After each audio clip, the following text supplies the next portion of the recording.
Njerëzit e verbër tashmë mund të shohin. Miliarderi Elon Musk ka zbuluar se kompania e tij Neuralink është gati të testojë implantin revolucionar Blind Sight, i cili synon t'u rikthejë shikimin personave që kanë humbur syt ose kanë lindur të verbër.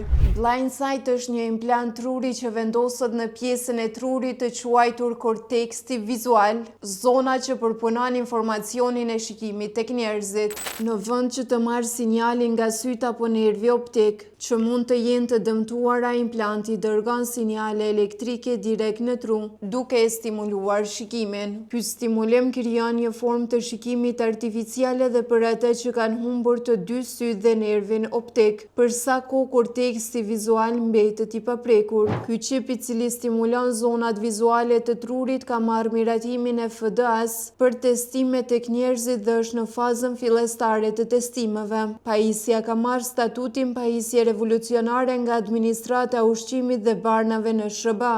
Musk gjithashtu deklaroi se pajisja është testuar me sukses tek majmunët prej vitesh, pa pasoja negative shëndetësore. Elon Musk gjithashtu ka shprehur besim të fortë se Blind Sight do të jetë funksional tek njerëzit që në fund të vitit 2025, duke e quajtur një hap ku teknologjia jep njeriut aftësi të reja përtej kufive natyror.